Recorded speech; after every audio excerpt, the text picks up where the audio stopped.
Hello friends, स्वागत है आप सभी का आपके अपने परिवार उद्धव क्लासेस पर।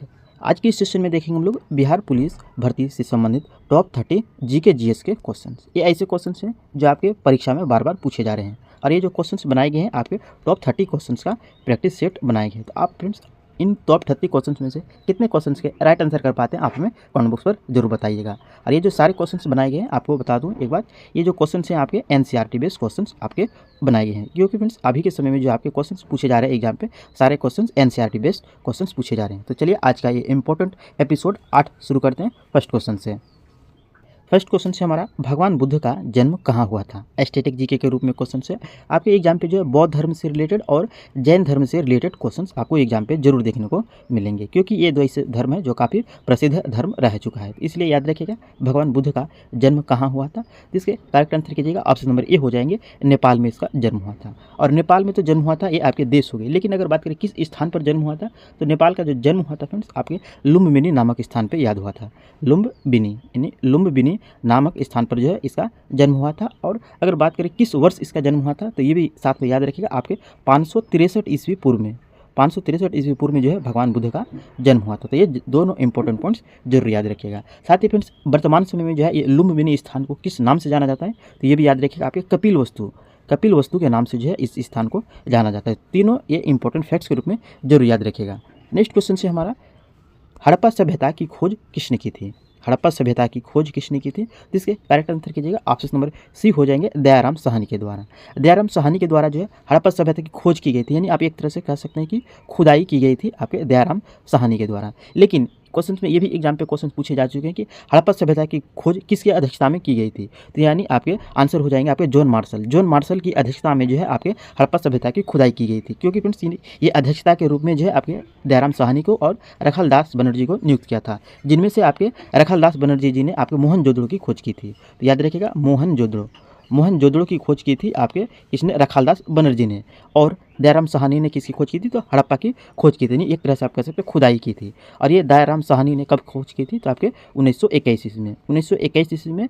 और रखलदास बनर्जी ने मोहनजोदड़ो की खोज कब की थी तो आपके याद रखिएगा आपके 1922 ईस्वी में। तो ये चारों इंपॉर्टेंट फैक्ट्स जरूर याद रखिएगा। 100% ये क्वेश्चंस आपके एग्जाम पे पूछे जाएंगे, क्योंकि फ्रेंड्स अब तक के क्वेश्चंस जो प्रीवियस ईयर क्वेश्चंस पूछे जाते हैं इसी तरह के क्वेश्चंस पूछे जाते हैं कि मोहनजोदड़ो की खोज किसने की, चंद्रहुदड़ो की खोज किसने की, हड़प्पा की खुदाई किसने की। इस तरह क्वेश्चंस आपके एग्जाम पे कई बार पूछे जा चुके हैं।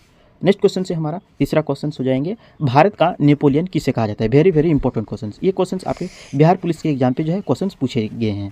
तो याद रखिएगा भारत का नेपोलियन किसे कहा जाता है तो करेक्ट आंसर कीजिएगा ऑप्शन नंबर बी हो जाएंगे, समुद्रगुप्त को। समुद्रगुप्त को जो है आपके भारत का नेपोलियन कहा जाता है। भारत का नेपोलियन कहने की वजह से फ्रेंड्स इसके शासनकाल जरूर याद रखिएगा। इनके शासनकाल हो जाएंगे आपके 335 ईस्वी से लेकर के 375 ईस्वी तक इनके शासनकाल बनते हैं। तो याद रखिएगा आपके 335 से लेकर के 375 ईस्वी तक इनके शासनकाल बनते हैं। और इनके जो शासनकाल बने हैं फ्रेंड्स इन्हें जो ये है आपके गुप्त वंश का शासक है। हालांकि गुप्त वंश की स्थापना श्रीगुप्त ने की थी, लेकिन गुप्त वंश का जो प्रसिद्ध शासक बनता है आपके समुद्रगुप्त बनता है। और इनके शासनकाल को जो है गुप्त शासनकाल को यानी कि इनके शासनकाल को गुप्त साम्राज्य का स्वर्ण युग कहते हैं। तो याद रखिएगा इस शासनकाल को जो है गुप्त साम्राज्य का स्वर्ण युग कहते हैं। तो ये जरूर याद रखिएगा आपके समुद्रगुप्त के युग को जो है आपके गुप्त यानी स्वर्ण युग कहा जाता है। क्या कहा जाता है, स्वर्ण युग कहा जाता है। किसके शासनकाल को तो समुद्रगुप्त के शासनकाल को। याद रखिएगा स से समुद्र हो जाएंगे और स से स्वर्ण हो जाएंगे।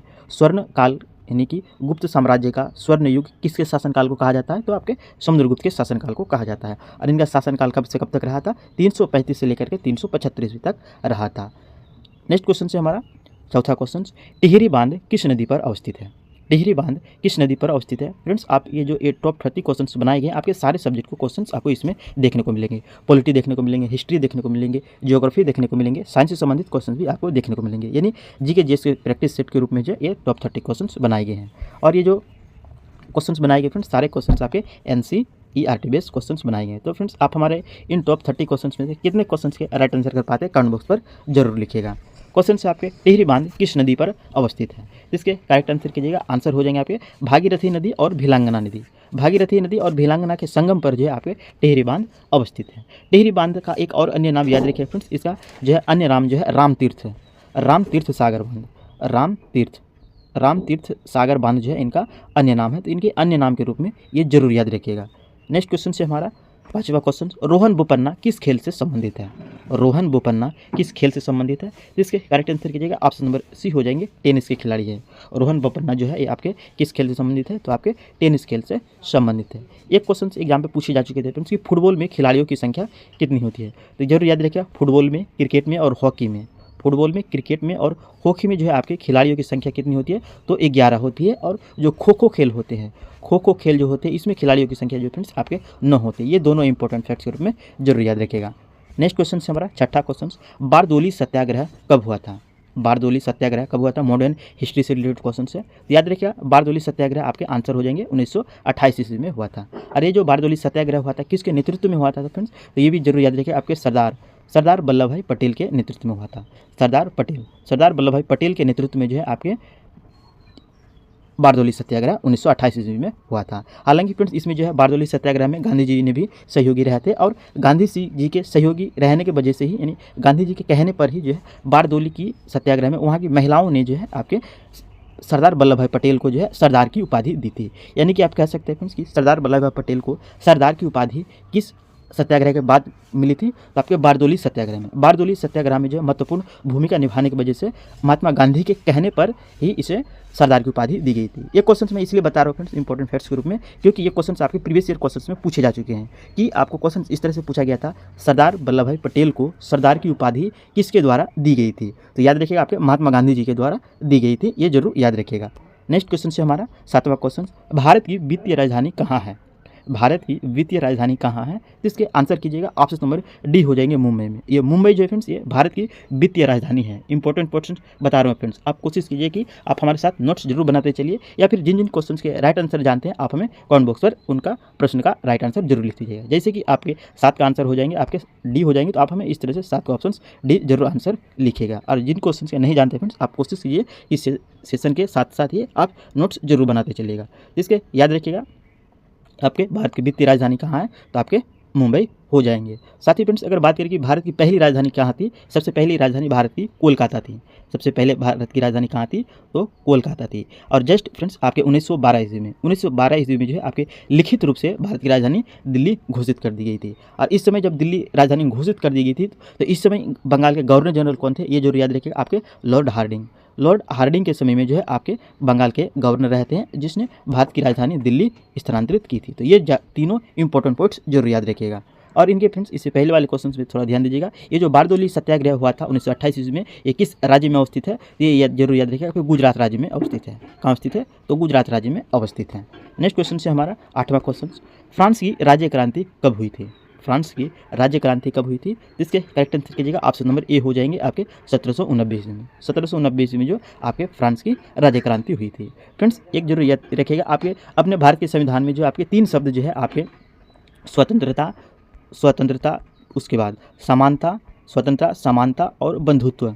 स्वतंत्रता, समानता और बंधुत्व का जो नारा है ये किस राज्य यानी किस देश से लिया गया है? तो ये आपके जो है आपके फ्रांस की राज्य क्रांति की देन है, और इसे जो है फ्रांस देश से अपनाया गया है। ये जरूर याद रखिएगा। नेक्स्ट क्वेश्चन है फ्रेंड्स, आपको अगर हमारी सेशन पसंद आ रही है, प्रश्न की क्वालिटी, कंटेंट आपको हेल्पफुल लग रही है, तो सेशन को एक लाइक एक शेयर जरूर कीजिएगा। और आप अगर हमारे इस उद्धव क्लासेस पर नए हैं तो उद्धव क्लासेस को सब्सक्राइब कर लीजिएगा और बेल आइकन को भी प्रेस कर दीजिएगा, ताकि आपको हमारा आने वाले इसी तरह के इंपॉर्टेंट वीडियो इन्फॉर्मेशन आप तक पहुँचते रहे। नेक्स्ट क्वेश्चन से हमारा, वंदे मातरम के लेखक कौन है? वंदे मातरम जो फ्रेंड्स भारत के प्रेजेंट टाइम में राष्ट्रीय गीत है, ये किसके द्वारा लिखित है? जिसके करेक्ट आंसर कीजिएगा, ऑप्शन नंबर बी हो जाएंगे बंकिम चंद्र चटर्जी। बंकिम चंद्र चटर्जी के द्वारा जो है वंदे मातरम गीत की रचना की गई थी। और इनका जो उल्लेख मिलता है ये किस में मिलता है? वंदे मातरम गीत का उल्लेख तो आपके आनंद मठ में। आनंद मठ जो फ्रेंड्स आपके बंकिम चंद्र चटर्जी द्वारा रचित उपन्यास है, इन्हीं में जो है आनंद मठ में जो है आपके वंदे मातरम गीत का उल्लेख किया गया है। और वंदे मातरम गीत को जो है फ्रेंड्स सबसे पहले कहाँ गाया गया था? तो ये जरूर याद रखिए, आपके कोलकाता अधिवेशन जो हुआ था वहीं पर आपके गाया गया था। कोलकाता अधिवेशन, यानी कांग्रेस का जो कोलकाता अधिवेशन हुआ था, इसी में जो है आपके गाया गया था वंदे मातरम गीत। और ये अधिवेशन कब हुआ था? तो ये जरूर याद रखिए 1896 ईस्वी में। 1896 ईस्वी के कोलकाता अधिवेशन में जो है वंदे मातरम गीत को गाया गया था। और ये भी क्वेश्चन पूछे जा चुके हैं कि भारत के वर्तमान टाइम में जो वंदे मातरम राष्ट्रीय गीत है, इसे सबसे पहले किस अधिवेशन में गाया गया था? तो आंसर हो जाता है आपके कोलकाता अधिवेशन में। और कब गाया गया था? तो 1896 ईस्वी में। और इनके साथ में ये क्वेश्चन पूछ लिए जाते हैं कि कोलकाता अधिवेशन 1896 की अध्यक्षता किसने की थी? तो ये जरूर याद रखिए रहीमतुल्लाह सयानी। रहीमतुल्लाह रहमतुल्लाह सियानी की अध्यक्षता में जो है वंदे मातरम गीत गाया गया था। और ये वंदे मातरम गीत का उल्लेख किस में किया गया, तो आनंद मठ में किया गया। और आनंद मठ की रचना किसके द्वारा की गई थी, तो आपके बंकिम चंद्र चटर्जी के द्वारा की गई थी। ये चारों इंपॉर्टेंट फैक्ट्स जरूर याद रखिएगा। नेक्स्ट क्वेश्चन से हमारा, तत्वबोधिनी सभा के संस्थापक कौन थे। तत्वबोधिनी सभा के संस्थापक कौन थे, इसका आंसर कीजिएगा ऑप्शन नंबर बी हो जाएंगे देवेंद्र नाथ टैगोर। देवेंद्र नाथ टैगोर जी के द्वारा जो है तत्वबोधिनी सभा की स्थापना की गई थी। वहीं राजा राम मोहन राय की अगर बात करें फ्रेंड्स, इसने किसकी स्थापना की थी, तो इसने ब्रह्म समाज की स्थापना की। इसने ब्रह्म समाज की स्थापना की थी आपके राजा राम मोहन राय।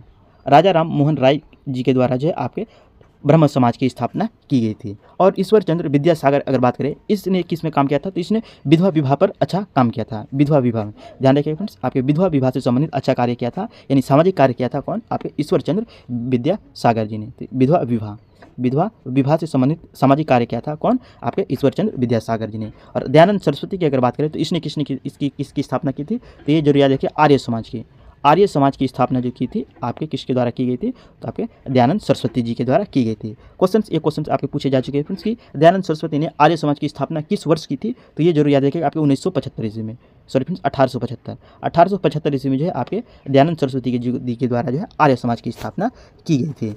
नेक्स्ट क्वेश्चन है, नागार्जुन सागर बांध किस नदी पर अवस्थित है। नागार्जुन सागर बांध किस नदी पर अवस्थित है, इसके आंसर कीजिएगा ऑप्शन नंबर बी हो जाएंगे कृष्णा नदी पर अवस्थित है। कृष्णा नदी का अगर उद्गम स्थल की अगर बात करें फ्रेंड्स, तो कृष्णा नदी का उद्गम स्थल जो है आपके पश्चिम घाट। कृष्णा नदी का उद्गम स्थल कौन सा है, तो आप ये देखे रखिएगा पश्चिम घाट में इसका उद्गम होता है। और पश्चिम घाट के कहाँ से, तो हम महाबलेश्वर की पहाड़ी, महाबलेश्वर की पहाड़ी से जो है आपके कृष्णा नदी का उद्गम स्थल होता है। और कृष्णा नदी की अगर लंबाई की अगर बात करें फ्रेंड्स, तो ये जरूर याद रखिएगा इंपॉर्टेंट फैक्ट्स के रूप में 1400 किलोमीटर। कृष्णा नदी की लंबाई जो है आपके 1400 किलोमीटर है, जो आपके गुजरात, महाराष्ट्र, कर्नाटका और आंध्र प्रदेश, ये चारों राज्य होते हुए आपके बंगाल की खाड़ी में गिरती है। यानी कि आप एक तरह से कह सकते हैं कि कृष्णा नदी का मुहाना जो है आपके बंगाल की खाड़ी है। नेक्स्ट क्वेश्चन से हमारा 12वां क्वेश्चन, भारतीय संविधान में मौलिक अधिकारों की संख्या कितनी है। यहाँ प्रेजेंट टाइम की बात पूछी गई है, मौलिक अधिकारों की संख्या कितनी है, तो आपके आंसर हो जाएंगे 6 मौलिक अधिकार हैं। और जब संविधान लागू हुआ था उस समय जो है आपके भारतीय संविधान में मौलिक अधिकारों की संख्या कितनी थी, तो आपके 7 थी। और इनमें से कौन से संविधान यानी कि कौन से अधिकार है जिसे जो आपके मौलिक अधिकार की श्रेणी से हटा दिया गया, तो आपके संपत्ति का अधिकार जो है फ्रेंड्स आपके इससे हटा दिया गया है। संपत्ति का अधिकार जो है आपके मौलिक अधिकार की श्रेणी से हटा दिया गया है, जो आपके संपत्ति के अधिकार को प्रेजेंट टाइम में जो आपके कानूनी अधिकार में रखा गया है। तो यानी याद रखिएगा आपके कानूनी अधिकार में किससे रखा गया है, तो आपके संपत्ति के अधिकार को जो है आपके कानूनी अधिकार में रखा गया। और ये जो इसका परिवर्तन जो किया गया है, यानी संपत्ति के अधिकार को कानूनी अधिकार में रखा गया है, तो ये जरूर याद रखिएगा आपके 44वें संविधान संशोधन 1978 में 44वें संविधान संशोधन 1978 में जो है आपके संपत्ति के अधिकार को कानूनी अधिकार में रखा गया है।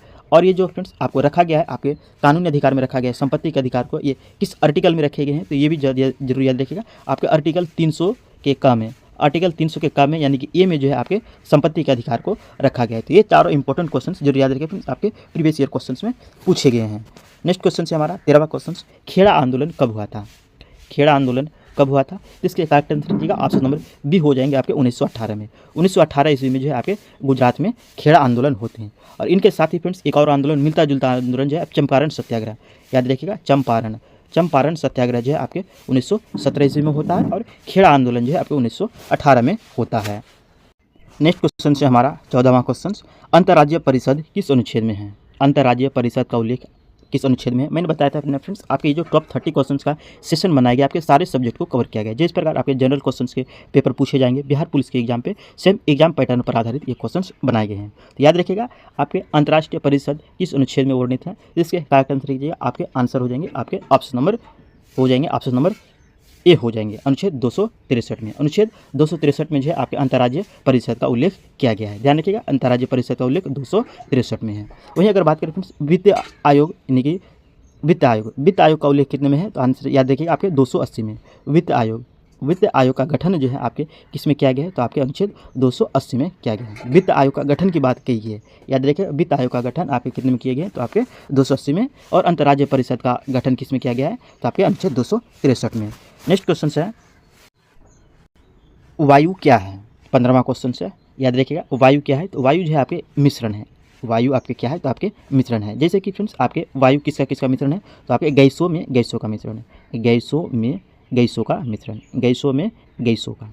गैसों में गैसों का मिश्रण है कौन, आपके मिश्रण हो जाएंगे आपके कौन, वायु। जैसे कि फ्रेंड्स आपके धुआं जो है, धुआं जो है यानी कार्बन डाइऑक्साइड यानी कार्बन मोनोऑक्साइड, धुआं जो है ये किसका मिश्रण है, तो ठोस में गैस का मिश्रण जैसे होते हैं उसी प्रकार गैसों में गैस का मिश्रण है आपके कौन, तो आपके वायु हो जाएंगे। नेक्स्ट क्वेश्चन से है हमारा, अनुच्छेद 343 का संबंध किससे है, अनुच्छेद 343 का संबंध किससे है, इसका आंसर कीजिएगा ऑप्शन नंबर सी हो जाएंगे, संघ की राजभाषा। संघ की राजभाषा से संबंधित है आपके 343।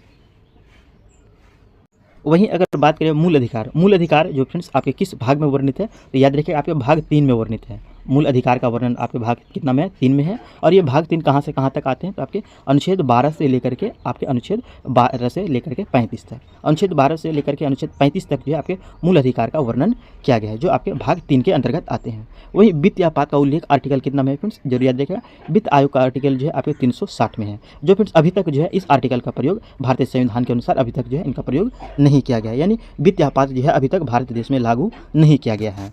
नेक्स्ट क्वेश्चन से हमारा 17वां क्वेश्चन, वर्तमान में लोकसभा में कुल कितने सीटें हैं, वर्तमान में लोकसभा में कुल कितने सीटें हैं, इसके करेक्ट आंसर कीजिएगा ऑप्शन नंबर सी हो जाएंगे, 543 सीटें हैं। और लोकसभा के अध्यक्ष जो होते हैं फ्रेंड्स आपके कौन होते हैं, तो आपके लोकसभा के अध्यक्ष जो होते हैं ये चुनाव के दौरान जो बहुमत दल के नेता हैं उसी को जो है आपके लोकसभा के अध्यक्ष नामित किए जाते हैं। नेक्स्ट क्वेश्चन से हमारा, राष्ट्रीय डोलीफन दिवस कब मनाया जाता है, राष्ट्रीय डोलीफन दिवस कब मनाया जाता है, तो इसका आंसर कीजिएगा ऑप्शन नंबर बी हो जाएंगे 5 अक्टूबर को। 5 अक्टूबर को जो है राष्ट्रीय डोलीफन दिवस मनाया जाता है। और इनके साथ में फ्रेंड्स इंपॉर्टेंट फैक्ट्स जरूर याद रखिएगा, भारत का राष्ट्रीय जलीय जीव, भारत का राष्ट्रीय जलीय जीव जो है ये डोलीफन को कब घोषित किया गया था। आप जो क्वेश्चंस पढ़ते हैं भारत का राष्ट्रीय जलीय जीव कौन सा है, तो आपके डोलीफन है। लेकिन भारत का राष्ट्रीय जलीय जीव डोलीफन ये किस वर्ष घोषित किया गया था, तो ये जरूर याद रखिएगा आपके 2009 से 2009 ईस्वी में जो है भारत का राष्ट्रीय जलीय जीव डोलीफन हुआ, इसे घोषित किया गया था 2009 में। नेक्स्ट क्वेश्चन है, पर्यावरण दिवस कब मनाया जाता है, वेरी वेरी इंपॉर्टेंट क्वेश्चन, कई बार क्वेश्चन पूछे जा चुके हैं फ्रेंड्स, तो याद रखिएगा आपके पर्यावरण दिवस कब मनाया जाता है, तो आपके 5 जून को जो है आपके विश्व पर्यावरण दिवस मनाया जाता है। इससे ज़्यादा बेहतर क्वेश्चंस आपके ये क्वेश्चंस बनते हैं कि विश्व पर्यावरण दिवस की शुरुआत कब हुई थी, तो ये जरूर याद रखिएगा, इनकी शुरुआत जो हुई थी विश्व पर्यावरण दिवस मनाने की शुरुआत कब हुई थी, तो याद रखिएगा आपके 1973 ईस्वी में, यानी 1973 ईस्वी में जो है आपके विश्व पर्यावरण दिवस मनाने की शुरुआत की गई थी। नेक्स्ट क्वेश्चन से हमारा 20वां क्वेश्चन, कौन सा तरंग अल्ट्रासोनिक होता है, साइंस से संबंधित क्वेश्चन है फ्रेंड्स, तो याद रखिएगा कौन सा तरंग जो है अल्ट्रासोनिक तरंग होते हैं, इसके आंसर कीजिएगा ऑप्शन नंबर बी हो जाएंगे, सोनार। सोनार में जो उपयोग होता है आपके अल्ट्रासोनिक तरंग का उपयोग किया जाता है। नेक्स्ट क्वेश्चन हो जाएंगे आपके 21वां क्वेश्चन, बजट का उल्लेख किस अनुच्छेद में किया गया है, बजट का उल्लेख भारतीय संविधान के किस अनुच्छेद में किया गया है, तो आंसर कीजिएगा ऑप्शन नंबर ए हो जाएंगे, अनुच्छेद बी हो जाएंगे 112 में। 112 में जो है आपके बजट शब्द का उल्लेख किया गया है।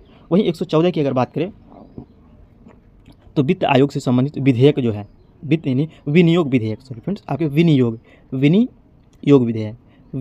विधेयक जो है आपके विनियोग विधेयक आपके अनुच्छेद 114 में, यानी यह बताता है कि सरकार जो है संसद की स्वीकृति के बिना भारत की जो संचित निधि होती है उससे धन नहीं निकाल सकती है। वित्त आयोग यानी विनियोग विधेयक यह बताता है कि भारत सरकार जो है आपके जो धन की संचित निधि होती है उससे संसद की स्वीकृति के बिना जो है आपके धन नहीं निकाल सकती है, इसी का उल्लेख किया गया आपके अनुच्छेद 114 में। नेक्स्ट क्वेश्चन से हमारा, भारत में उच्च न्यायालयों की संख्या कितनी है, भारत में उच्च न्यायालयों की संख्या कितनी है, तो याद रखिएगा आपके भारत में प्रेजेंट टाइम में जो है आपके 25 उच्च न्यायालय हैं, यानी कुल जो है भारत में कितने उच्च न्यायालय हैं, तो आपके 25 उच्च न्यायालय हैं। और जो 25वां उच्च न्यायालय है कौन सा है, तो याद रखिए आपके 25वां उच्च न्यायालय जो है एक कौन से हो जाएंगे, वो हो जाएंगे आपके जो है लद्दाख उच्च न्यायालय, यानी जम्मू कश्मीर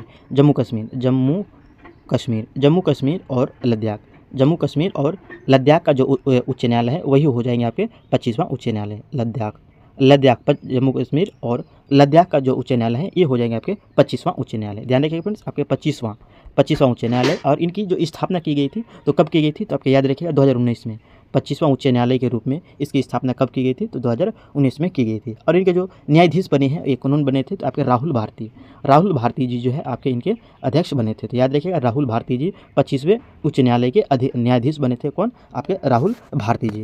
नेक्स्ट क्वेश्चन से हमारा, किस मुगल शासक ने साहू को मुक्त कर दिया था, किस मुगल शासक ने साहू को मुक्त कर दिया था, इसके आंसर कीजिएगा, आंसर हो जाएंगे आपके ऑप्शन नंबर डी हो जाएगी मुअज्जम को जो है मुगल शासक शाह जो था इसने मुक्त कर दिया था, यानी कर से मुक्त कर दिया था। नेक्स्ट क्वेश्चन से हमारा नेक्स्ट क्वेश्चन हो जाएंगे, विटामिन की खोज किसने की थी? विटामिन की खोज किसने की थी? इसका आंसर कीजिएगा, आंसर हो जाएंगे आपके विटामिन की खोज जो है आपके फंक जी के द्वारा की गई था। विटामिन की खोज किसके द्वारा किया गया था? तो आपके फंक के द्वारा किया गया था। वहीं अगर बात करें फ्रेंड्स, एडवर्ड जेनर ने किसकी खोज किया था? तो चेचक के टीके, चेचक के टीके की खोज किसने किया था? तो आपके एडवर्ड जेनर ने किया था। वहीं अगर बात करें फ्रेंड्स, लुई पास्चर ने किसकी खोज की थी? तो दूध के पास्चुराइजेशन की खोज किसने की थी? तो आपके किसके द्वारा की गई थी? तो लुई पास्चर के द्वारा इसकी खोज की गई थी। ये दोनों इंपॉर्टेंट पॉइंट्स जरूर याद रखिएगा। वहीं अलेक्जेंडर फ्लेमिंग ने किसकी की थी? तो फ्रेंड्स ये जरूर याद रखिएगा, अलेक्जेंडर फ्लेमिंग के द्वारा जो है आपके पेनिसिलिन की खोज की गई थी। याद रखिएगा, पेनिसिलिन की खोज जो की गई थी आपके अलेक्जेंडर फ्लेमिंग के द्वारा इसकी खोज की गई थी। फ्रेंड्स, आपको अगर हमारी सेशन पसंद आ रही है तो सेशन को एक लाइक और एक शेयर जरूर करते चलिएगा। नेक्स्ट क्वेश्चन से हमारा, बिहार का शोक किसे कहा जाता है? बिहार का शोक किस नदी को कहा जाता है? तो इसका आंसर कीजिएगा, ऑप्शन नंबर बी हो जाएंगे कोसी नदी को। कोसी नदी को जो है पे बिहार का शोक कहा जाता है। साथ में फ्रेंड्स ये याद रखिएगा, कोसी नदी का उद्गम स्थल कौन सा है? तो जस्ट मैंने सेशन में बताया था, नेपाल के गुसाई थान की चोटी से जो है आपके बिहार के शोक कही जाने वाली कोसी नदी का उद्गम स्थल माने जाते हैं। तो याद रखिएगा, गुसाई थान की चोटी से जो है आपके कोसी नदी का उद्गम स्थल माने जाते हैं। नेक्स्ट क्वेश्चन से है, और ये अगर बात करें फ्रेंड्स, सोन नदी की उद्गम स्थल कौन से हैं? तो ये जरूर याद रखिएगा, आपके अमरकंटक की पहाड़ी से जो है आपके सोन नदी का उद्गम स्थल माना जाता है। नेक्स्ट क्वेश्चन से हमारा, हिमालय किस प्रकार का पर्वत है? तो आंसर कीजिएगा, आंसर हो जाएंगे आपके ऑप्शन नंबर ए हो जाएंगे, वलित पर्वत का उदाहरण है। जो कभी कभी फ्रेंड्स आपके ऑप्शंस में याद रखिएगा, नवीन वलित पर्वत का उदाहरण है। तो वही क्वेश्चन से आपके हिमालय जो है नवीन वलित पर्वत का उदाहरण है। नेक्स्ट क्वेश्चन से हमारा 27वां क्वेश्चन, पटना का गोल घर का निर्माण किसने किया था? Very very important question. Bihar police से संबंधित स्पेशल आपके बिहारी जीके के क्वेश्चन पूछे जाएंगे, इसलिए मैंने फ्रेंड्स आपके टॉप 30 क्वेश्चन में से जो है आपके 3 से 4 क्वेश्चन ऐसे क्वेश्चन से रखे हैं जो आपके बिहार राज्य से संबंधित देखने को मिलेंगे। याद रखिएगा, पटना का गोल घर का निर्माण किसके द्वारा किया गया था? इसका आंसर कीजिएगा फ्रेंड्स, आपके ऑप्शन नंबर बी हो जाएंगे, जॉर्ज ग्लास्टिन के द्वारा जो है पटना के गोल घर का निर्माण किया गया था। और ये इसका निर्माण जो है कब किया गया था? तो जरूर याद रखिए, आपके 1786 में जो है इसका निर्माण किया गया था। क्यों निर्माण किया गया था? क्योंकि अकाल के बाद जो है भोजन यानी कि अनाज के भंडारण के लिए इसका निर्माण किया गया था। तो याद रखिएगा, अकाल के बाद जो है अनाज का भंडारण करने के लिए पटना के गोल घर का निर्माण ग्लास्टिन के द्वारा किया गया था। और कब किया गया था? तो 1786 में इसका निर्माण किया गया था। और इसमें सीढ़ियों की संख्या जो है फ्रेंड्स कितनी है? ये जो याद रखिएगा आपके 145 जो है इनमें सीढ़ियों की संख्या है। नेक्स्ट क्वेश्चन है, मौलिक कर्तव्यों को संविधान में किस संशोधन द्वारा शामिल किया गया था? भारतीय संविधान में जो मौलिक कर्तव्य है इसमें किस संविधान द्वारा संविधान संशोधन करके जोड़ा गया था? याद रखिए, आपके 42वें संविधान संशोधन के द्वारा जो है इसे संविधान में जोड़ा गया था। जो आपके 42वें संविधान संशोधन को ही मिनी संविधान संशोधन भी कहते हैं।